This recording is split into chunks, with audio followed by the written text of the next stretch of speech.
a pour habitude d'accueillir de plus en plus d'artistes, à la fois contemporains, mais aussi des gens qui font des reproductions, des vieux affichistes aussi, puisqu'on se rend compte qu'il y a énormément de similitudes entre un art et un vin, puisqu'on va parler de sensibilité, d'émotion, et si une œuvre d'art vous dégage une émotion, forcément un vin peut le faire aussi.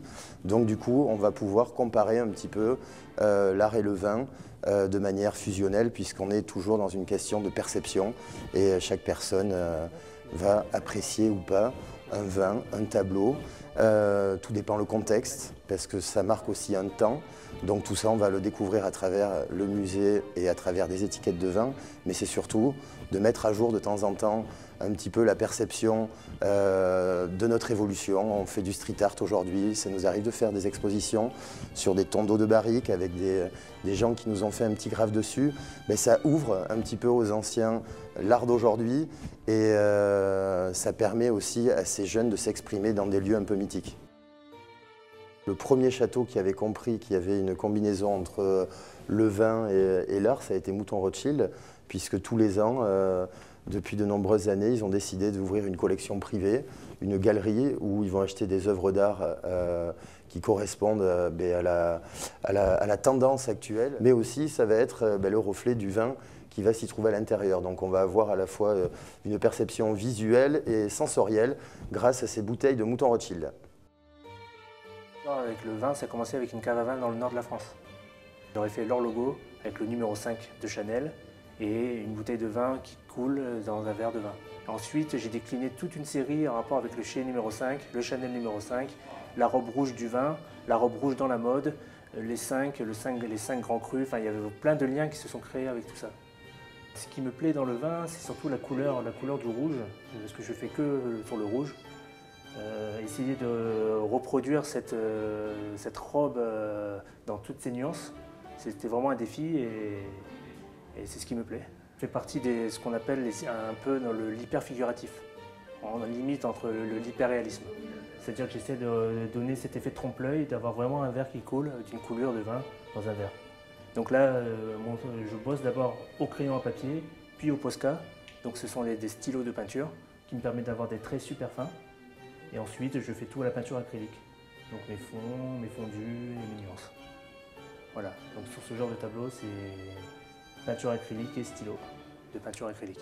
J'ai fait plusieurs salons, salons d'art contemporain, dans des caves à vin, dans des restaurants. Et donc celui-là, c'est la propriété du musée du vin, qui me l'a acheté il y a 2 ans, suite à un vernissage dans un restaurant sur les quais. Donc Grégory Pécastin, le fondateur, a eu un coup de cœur sur ce tableau, et du coup c'est le point de départ de ma rencontre avec lui. Quand on parle de texture dans le vin, c'est un petit peu pareil avec la peinture. Quand tu peins à l'eau, la peinture à l'eau avec un crayon ou différentes techniques sur différentes toiles, on n'a pas le même rendu. Le vin c'est pareil, le raisin, suivant d'où il sort, on ne va pas avoir les mêmes jus, les mêmes textures, et du coup on ne va pas faire les mêmes produits.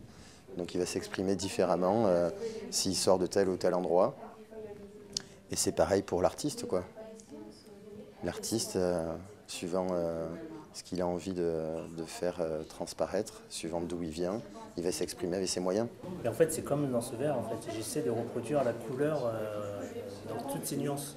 Là, on voit des nuances de blanc, de jaune, de doré. Bon, là, je suis plutôt sur le rouge, mais j'essaie d'avoir toutes ces nuances de rouge. Et donc, c'est là où c'est complexe.